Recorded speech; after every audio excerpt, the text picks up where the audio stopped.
오늘은 예수님의 기도 7번째 시리즈 특별한 중보 기도라는 주제로 말씀을 나누려고 합니다. 먼저 이 중보 기도라는 용어에 대하여서 좀 다루려고 합니다.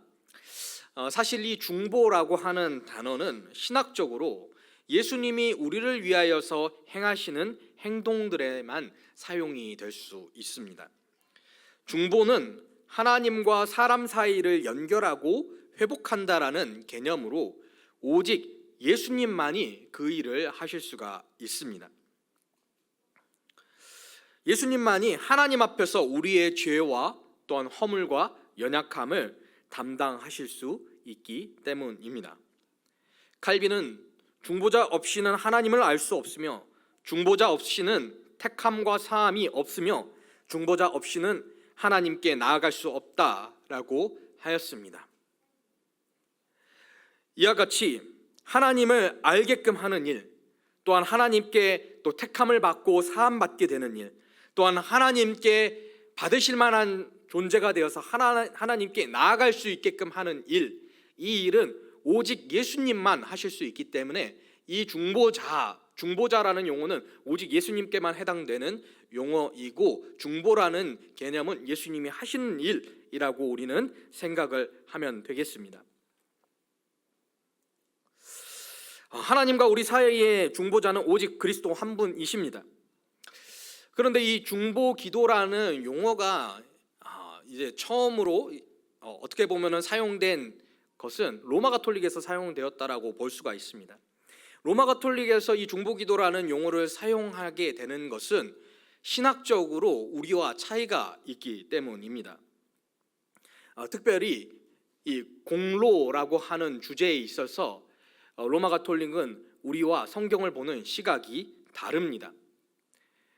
우리는 구원을 받을 만한 공로가 우리 자신에게는 전혀 없으며 예수 그리스도께서 그 공로를 온전히 성취하셨고 그 공로를 우리에게 선물로 주심으로 말미암아 우리가 구원을 받았다. 그래서 우리는 유일한 중보자가 그리스도다라고 고백을 합니다. 그러나 로마 가톨릭은 물론 예수 그리스도로 말미암아 구원이 시작된다라고 말합니다. 그런데 여기서 말하기를 시작된다라고 하는 것이죠. 구원받을 만한 그런 공로가 예수 그리스도를 믿음 가운데에서 우리에게 주어지지만 우리가 천국을 가기 위하여서 충분한 공로가 채워져야 하는데 그 공로는 인간 자신이 쌓아야 한다라고 로마 가톨릭은 주장합니다. 그래서 예수님의 공로와 더불어서 우리 자신의 공로가 함께 하나님 앞에 상납될 때에 그때에 우리가 하나님 나라에 갈 수 있다라고 주장을 하는 것이죠. 그런데 이 공로가 차고 넘치는 사람들이 있습니다. 로마 가톨릭에서 말하는 성인들, 성모 마리아로부터 시작해서 사도들, 속사도들, 교부들, 그리고 믿음의 선배들, 그리고 로마 가톨릭이 제정한 성인들, 우리가 또한 성탄절에 주인공처럼 돼버린 산타도 세인트 니콜라스를 말하는데 그 사람 역시 로마 가톨릭에서 제정한 성인입니다. 이런 사람들의 경우에는 자신이 구원받을 만한 이런 공로가 충만하다라고 생각합니다. 그리고 그 공로 이후에도 만들어낸 선행을 통하여서 이 공로가 또한 쌓이는데 이 공로를 가리켜서 잉여 공로라고 합니다. 이미 구원받을 만한 공로, 하나님 나라에 갈 만한 공로가 충만합니다. 그런데 이 잉여 공로를 그러면 어떻게 할 것이냐? 그 사람이 그 잉여 공로를 나눠줄 수 있다라고 생각을 합니다. 그래서 이런 성인들로부터 기도를 받는 것이 일반 사람들로부터 기도를 받는 일보다 더욱더 값진 것이다. 공로 자체를 그 사람으로부터 전가받는다라고 생각을 합니다. 그 로마 가톨릭의 또한 그리고 잘못된 생각 가운데 하나는 예수 그리스도는 역시 하나님이시다. 물론 하나님이시면서 사람이시지만 역시 하나님이시다. 하나님이시다면은 우리 이 미천한 사람이 가닿을 수가 없다. 그래서 그 예수 그리스도와의 사이 가운데에서도 중보자가 필요하다. 이러한 주장을 합니다. 그래서 예수 그리스도와의 사이를 중보하기 위해서 성모 마리아를 요청하는 것이고, 또 여러 성인들을 요청하는 것이고, 이와 같은 잉여 공로가 있는 그런 성인들을 요청하는 것이죠.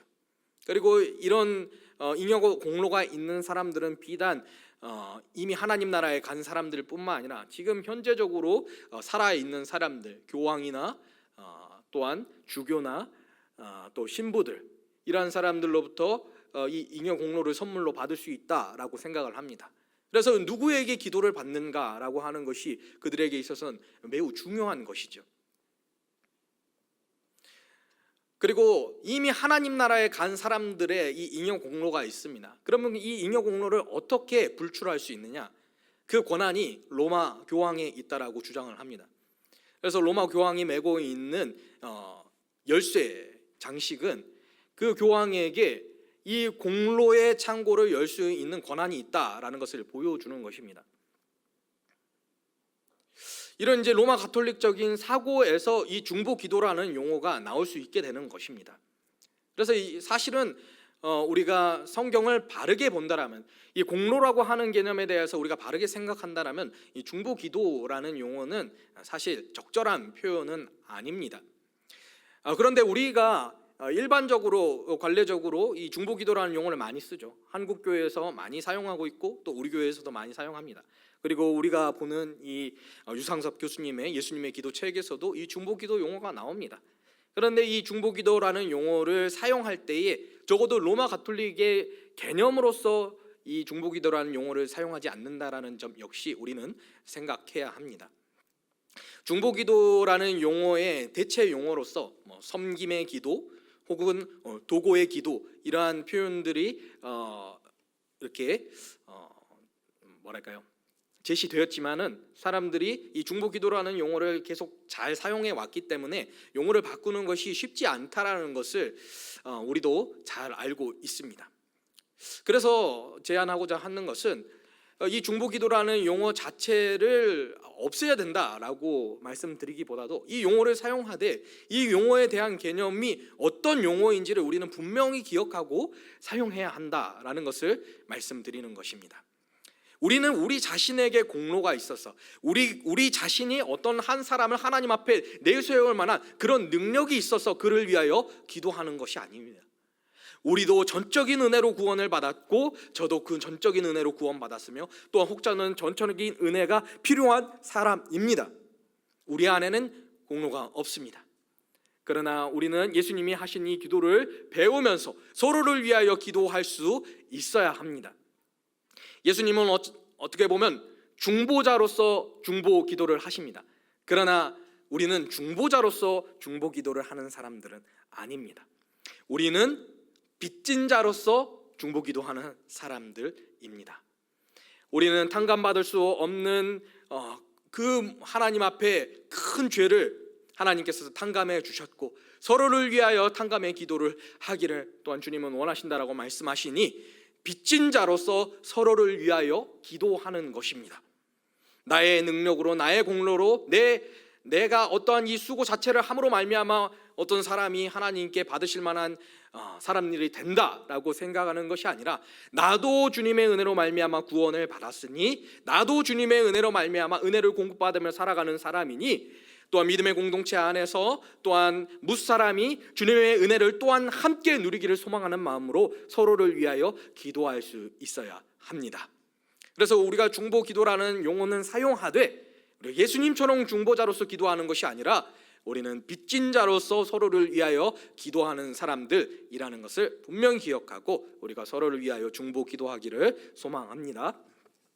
그럼 우리 이제 본문으로 돌아가 보겠습니다. 네, 우리 본문 누가복음 22장 31절에서 32절 말씀 우리 함께 보겠습니다. 제가 읽겠습니다. 시몬아 시몬아 보라, 사탄이 너희를 밀가부로 듯 하려고 요구하였으나 그러나 내가 너를 위하여 내 믿음이 떨어지지 않기를 기도하였노니 너는 돌이킨 후에 내 형제를 굳게 하라. 아멘. 본문에서 예수님께서는 베드로를 위하여 기도하셨다라는 것을 나타내고 있습니다. 사단이 이 베드로와 이 공동체를 밀가부르듯 하려고 하였습니다. 그러나 주님은 그를 위하여 기도하셨습니다. 이렇게 기도하신 이유가 무엇일까요? 이렇게 기도하신 것은 그가 믿음을 잃어버리지 않고 그가 그 자신이 하나님의 뜻대로 바로 서게끔 하기 위하여 기도하셨던 것뿐만 아니라 공동체를 위하여서 기도하신 것이라는 것이 우리가 본문을 통하여서 살펴볼 수 있는 바입니다. 우리가 누가복음 22장 31절 말씀을 보면은 사탄이 베드로를 까부르려고 요구하였다라고 되어 있는 것이 아니라 너희를 밀까부르려고 하려고 요구하였다라고 하였습니다. 이것은 베드로가 아니라 여기에 모여 있는 제자들 모두를 까부르려고 하였다라고 말씀하시는 것이죠. 그런데 이에 대한 예수님의 대응은 너희를 향하여서 요구를 하였으니 내가 너희를 위하여서 기도하였다라고 하는 것이 아니라 베드로를 위하여 기도하였다라고 하는 점을 우리가 32절을 통하여서 또한 주목할 필요가 있습니다. 예수님께서 이와 같이 베드로를 위하여서 기도하신 이유가 무엇일까요? 그것은 예수님께서 베드로가 이후에 교회의 지도자가 될 것을 생각하셨기 때문입니다. 베드로가 비록 실족하게 되고 베드로가 비록 주님을 저버리고 예수님을 3번이나 부인하며 그 자신이 무너질 것이나 주님께서는 그를 위하여 기도하셨고 그가 회복되어서 믿음의 형제들을 세우고 나아가서 주님의 몸된 교회를 바르게 세울 그것을 바라보심으로 말미암아 사단은 너희를 까부르려고 하였는데 베드로를 위하여 기도하셨다라고 말씀하시는 이 모습을 우리가 볼 수가 있습니다. 이것을 통해서 우리는 무엇을 생각할 수 있겠습니까? 지도자를 위하여서 기도하는 것이 얼마나 중요한 것인지에 대해서 우리가 배우게 되는 것입니다. 지도자가 무너지면 공동체가 무너지기 마련입니다. 지도자가 비전을 제시하고 지도자가 덕스러운 모습을 보이며 특별히 교회 공동체는 건덕이라고 하는 주제가 매우 중요한데 덕을 세우고 바르게 세워가는 이 일을 지도자의 역할이 매우 중요합니다. 이 건덕의 역할이 있어서 지도자의 역할이 매우 중요합니다. 그런데 지도자가 무너지고 지도자가 덕이 되지 않는다라면 사람들은 이 지도자를 신임할 수 없게 되고 또 지도자가 이끄는 그 모든 발언들에 대해서 신뢰할 수 없게 되는 것이죠. 그러면은 자연스럽게 그 공동체는 한 가지 비전을 가지고 나아갈 수 없게 되고 무너집니다. 더더군다나 주님의 공동체는 주의 말씀으로 하나 되는 공동체입니다. 말씀이라는 주제를 가지고 하나님의 말씀, 우리 주 예수 그리스도의 말씀이라고 하는 주제를 가지고 지도자가 함께 말씀을 나누고 이 한 비전을 가지고 우리가 나아가야 한다라고 말하는데 그 말 자체가 받아들여지지 않는다면, 공동체에 받아들여지지 않는다면, 지도자가 바로 서지 못한다면 공동체가 무너지게 되는 것이죠. 지도자가 말하는 그 그리스도의 말씀, 하나님의 말씀이 받아들여지지 않으니 다 사분오열 각자 자신의 생각대로 하게 되는 것입니다. 그렇게 되면서 주님의 몸된 교회는 무너져 가는 것이죠. 주님은 그렇게 되지 않기를 원하셨기 때문에 이 베드로가 회복될 것을 위하여서 그의 믿음을 위하여 기도하셨던 이 모습을 우리는 기억해야 합니다. 우리 주님께서 우리에게 명령하신 바는 서로를 위한 기도입니다. 우리는 많은 사람들을 위하여서 서로 섬김의 기도를 할 수 있어야 합니다. 그런데 한 가지 예수님께서는 어떻게 보면 전략적인 기도의 방법을 가르쳐 주신 것입니다. 바로 지도자를 위하여서 기도하는 것이죠.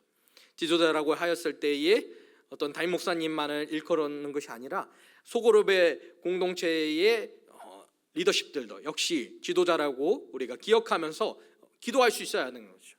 가정에서는 또한 가장을 위해서 기도해야 할 것입니다. 특별히 이 믿음과 관련해서 생각할 때는 가정의 사회적인 의미에서 가장을 위하여 기도할 뿐만 아니라 신앙의 세대주를 위하여서 기도할 수 있어야 됩니다.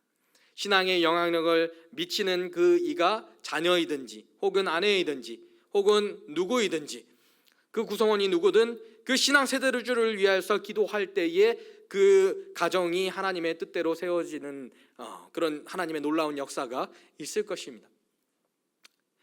이와 같이 우리가 모든 사람들을 위하여서 기도하되 우리가 전략적으로 지도자들을 위해서 기도하는 것입니다. 그렇게 지도자가 바로 설 때에 주님의 공동체가 아름답게 설 수가 있습니다. 그래서 우리는 서로를 위해서 반드시 기도해야 합니다. 서로를 위한 기도를 할 때에 분명히 그 어떠한 소그룹이든 어떠한 공동체든 그 공동체를 담당하고 있는 지도자가 바로 서서 하나님의 말씀대로 하나 될 수 있게끔 하는 그 일을 위하여 우리는 기도할 수 있어야 합니다. 그래서 반드시 기도해 주십시오. 오늘 우리가 교회를 위한 기도를 할 때에도 기도를 해 주십시오. 우리 중직들을 위해서 기도해 주시고 또 각 목장마다 목자님들이 계시고 또한 교회 학교는 교사 선생님들 계시고 또한 이 청년들 경우에는 리더들이 있는데 그들을 위하여서 기도해 주십시오. 기도해 주십시오. 그렇게 기도할 때에 하나님의 뜻이 교회 가운데 든든히 서게 될 것입니다. 그리고 또한 당회를 위하여서 기도해 주시고 또한 담임 목사님을 위하여 기도해 주시고 또한 각 부서마다 부서의 또한 부장님들 또한 교역자들을 위하여서도 기도를 해 주십시오. 이렇게 기도할 때 우리는 온 교회가 든든히 서게 되는 하나님의 놀라운 일을 경험하게 될 것입니다. 또한 우리는 나아가서 사회 지도자들을 위하여서도 기도할 수 있어야 합니다. 또 우리가 다음 주에는 또 대선이 있는데 우리가 바라는 바로는 믿음의 사람이 사회 지도자가 되는 것이 가장 바람직한 일이겠죠. 그런데 사회의 일이라는 것이 반드시 그렇게 되지는 않습니다. 참 아쉽습니다. 그러나 그럼에도 불구하고 우리는 믿음의 지도자가 될 것을 놓고 기도할 수 있어야 되고 또 혹 믿음의 지도자가 되지 못한 경우라 할지라도 하나님께서는 일반 은총적 영역에 있어서 믿음이 없는 자라 할지라도 그의 심정을 붙드시고 또한 인도하신다라는 사실을 기억할 때에 우리는 그를 위하여서 기도할 수 있어야 합니다. 그래서 우리는 누가 이 사회의 리더십이 되든지 간에 또한 그를 위하여서 기도할 수 있어야 하는 것입니다. 그렇게 기도할 때와 기도하지 않을 때의 차이는 매우 극명할 것입니다. 우리가 이것을 생각할 때에 우리가 지도자들을 위하여서 반드시 기억하고 기도해야 합니다. 다시 본문을 한 번 더 보도록 하겠습니다. 우리 누가복음 22장 31절에서 32절인데 32절 보겠습니다. 제가 읽겠습니다. 그러나 내가 너를 위하여 내 믿음이 떨어지지 않기를 기도하였노니 너는 돌이킨 후에 내 형제를 굳게 하라. 아멘. 우리가 여기서 주목해야 할 말씀은 내 믿음이 떨어지지 않기를 기도하였다라고 하는 것입니다. 31절에서 사단이 너희를 밀가부르듯 하려고 하였다라고 하였는데 여기서 밀가부르듯 하려고 해서 사탄이 하려고 했던 행동이 무엇입니까? 바로 믿음을 흔드는 것입니다. 예수님의 제자들의 건강을 상하게 하는 것도 아니고 생명을 잃게 하는 것도 아닙니다. 믿음을 빼앗는 일입니다. 믿음을 저버리고 빼려고 하게끔 하는 일입니다. 이것이 밀가부르듯 하려고 하였다는 것이었죠. 그래서 예수님께서는 믿음이 떨어지지 않도록 기도하셨다라고 말씀합니다. 우리가 이 서로를 위한 기도를 합니다. 또 지도자들을 위해서도 기도합니다. 그런데 어떤 기도들을 합니까? 이 믿음을 놓고 우리는 서로를 위하여서 기도하고 있습니까? 우리가 이 중보 기도를 한다라고 했을 때 서로에게 기도 제목을 내놓습니다. 우리의 건강을 위해서도 기도 제목을 내놓고 또한 생업이나 학업을 위해서도 기도 제목을 내놓고 또한 가정이나 여러 가지 또 사회의 생활을 놓고 우리가 기도 제목을 내놓고 함께 기도합니다. 그런데 우리가 서로의 믿음을 놓고 기도하고 있었는지를 우리가 좀 돌이켜 보아야 할 것입니다. 더 나아가서 지도자들의 믿음을 놓고 우리가 기도하고 있었는지에 대해서도 우리가 다시 한번 생각을 해 보아야 합니다. 예수님께서 베드로를 위하여서 그의 믿음을 위하여서 기도하셨습니다. 예수님이 베드로를 위하여 기도하셨으니까 그의 믿음을 위하여서 기도하는 것이 맞지, 우리가 어떤 지도자의 믿음을 놓고 기도하는 것은 아니야 라고 혹 생각하시는 분이 계십니까? 그리고 혹 베드로가 아직 리더가 되기 이전이니, 지도자가 되기 이전이니, 지도자가 될 사람으로서 이후의 일을 위하여서 그를 위하여 기도하였다, 딱 이 정도로만 이 말씀을 국한하여 보시는 분들도 혹 계십니까? 그렇지 않습니다. 지도자가 될 사람들의 믿음을 놓고도 우리는 기도할 뿐만 아니라 지도자를 위해서도 역시 기도해야 합니다. 우리 골로새서 4장 3절 말씀 보겠습니다. 제가 읽겠습니다. 또한 우리를 위하여 기도하되 하나님이 전도할 문을 우리에게 열어주사 그리스도의 비밀을 말하게 하시기를 구하노라. 내가 이 일 때문에 매임을 당하였노라. 아멘. 지금 이 기도는 이 요청은 사도 바울이 골로새 교인들을 향하여서 기도 요청을 하고 있는 것입니다. 교회의 지도자가 골로새 성도들에게 이 기도의 요청을 하고 있는 것입니다. 그리스도의 비밀을 말할 수 있도록 기도하는 것입니다. 그 비밀을 깨달아 안다라는 것, 믿음에 있어서 이 지식의 영역이 매우 중요합니다. 지식을 알 뿐만 아니라 그 지식을 붙들고 확신 가운데에 복음을 전하는 그 일, 믿음의 일입니다. 그런데 그 믿음의 일을 잘 감당할 수 있게 하여 달라고 교회의 지도자인 사도인 바울이 골로새 무성도들에게 이 기도의 요청을 하고 있는 것입니다. 지도자들을 위하여 기도해야 합니다. 또한 신학적으로도 이것은 매우 합당한 일입니다. 왜냐하면 우리의 이 믿음의 자라남과 믿음의 성장은 우리가 하나님 나라 가기까지 계속되어야 할 일이기 때문입니다. 완전 성화는 이 땅 가운데서는 이루어지지 않습니다. 우리는 계속해서 하나님을 아는 지식을 배워가고 머리로 아는 것이 아니라 그 지식이 확신 가운데 전인적으로 하나님께서 우리에게 확신의 믿음을 주시도록 우리는 계속해서 간구하며 나아가야 하고, 그 확신한 믿음을 신뢰함 가운데에서 믿음으로 살아낼 수 있도록 계속 하나님 앞에 믿음을 구해야 합니다. 이 일은 우리가 이 정도 했으면 됐다, 내가 안수집사 정도 됐으면 됐다, 내가 장로가 됐으면 됐다, 내가 교육자나 담임목사나 혹은 총회장이 됐으면 이 정도면 됐다라고 결코 말할 수 있는 성격의 것이 아닙니다. 우리는 계속 주님을 닮아가야 합니다. 우리가 개인적 종말을 맞이하기까지 혹은 우주적 종말을 맞이하기까지 우리는 계속 주님을 닮아가야 합니다. 믿음의 성장을 이루어야 합니다. 그러한 의미에서 지도자가 어떠한 고상하고 고매하고 아름다운 모습을 우리에게 보여준다 한들 우리는 계속 그 지도자의 믿음을 위하여서 기도할 수 있어야 합니다. 우리가 기도합니다. 지도자들을 위하여 기도합니다. 담임 목사님을 위하여 기도합니다. 교육자들을 위해서, 장로님들을 위해서, 권사님들, 안수집사님들을 위해서 기도합니다. 그런데 그 필요를 위해서 기도했을 뿐입니다. 그리고 어느새 보니 이 믿음의 영역에 있어서 결여된 그런 모습들이 나타나는 것을 우리가 보게 됩니다. 그게 어떤 모습입니까? 다소 경건하지 않은 모습들이죠. 다소 윤리적이지 않은 모습들이죠.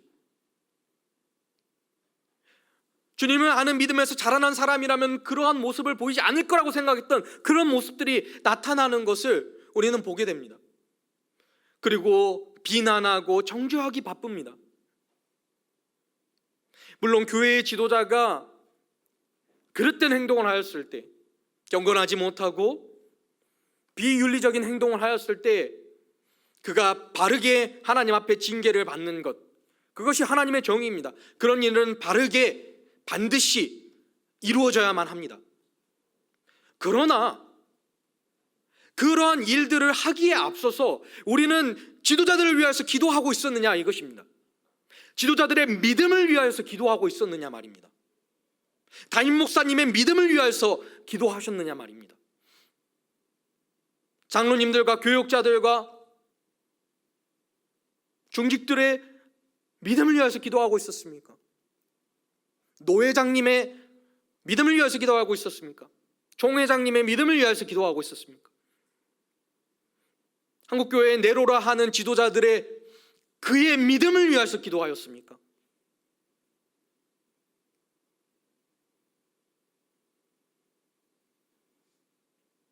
믿음을 위해서 기도해야 합니다.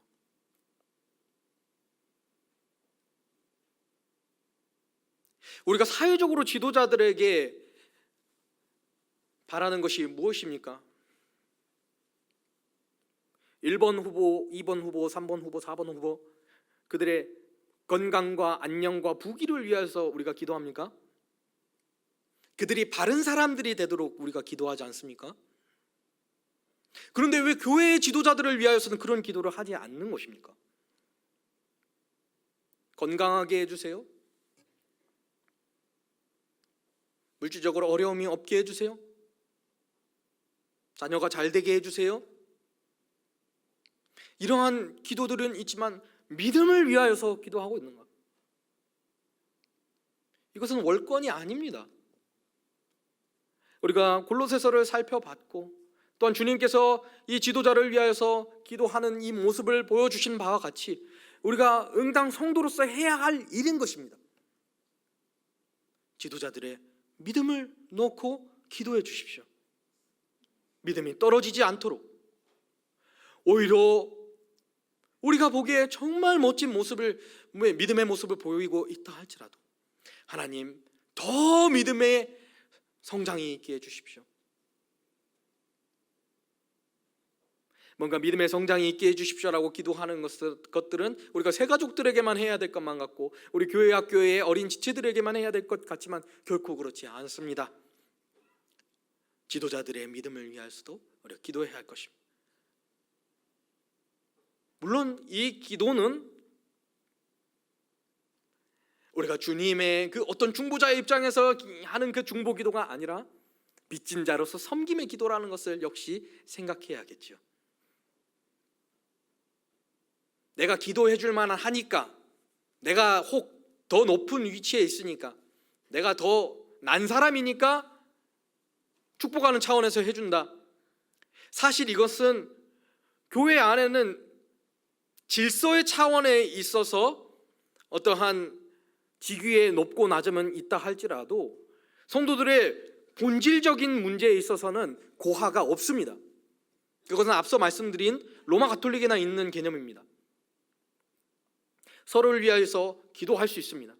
그러나 내가 너보다 우위에 있기 때문에 너를 위하여 기도하노라, 이러한 교만한 태도는 예수 그리스도 앞에서 결코 합한 행동이 아닙니다. 왜냐하면 예수 그리스도께서, 그 만왕의 왕이요 만주의 주시요 대주제이신 예수 그리스도께서도 겸손하여서 자신을 낮추고 죽기까지 복종하셨던 것을 우리가 기억할 때에 교만한 마음으로 누군가를 위하여서 기도한다라는 것은 가당치 않는 것입니다.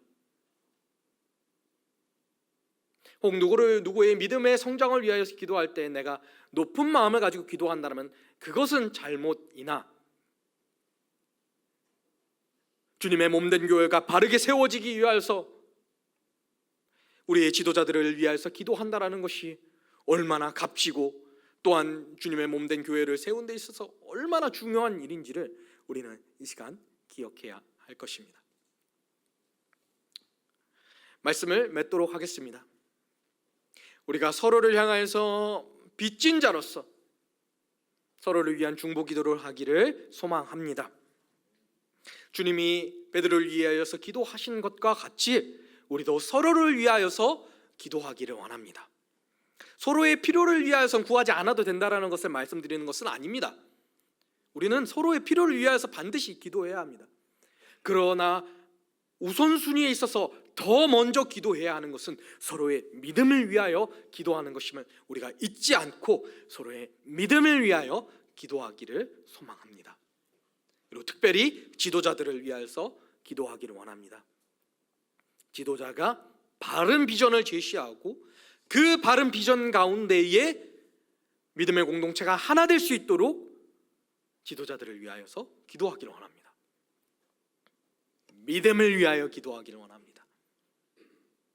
하나님을 더 깊이 알아갈 뿐만 아니라 그 깊이 알아간 그 주님을 아는 지식 가운데 확신하고 전인격적으로 확신하고 신뢰의 삶을 살아가기를, 개인적으로나 공동체적으로 그러한 삶을 살며 나아갈 수 있도록 우리 서로를 위하여서, 특별히 우리 지도자들을 위하여서 기도할 수 있는 우리 모두가 되기를 주님의 이름으로 소망합니다.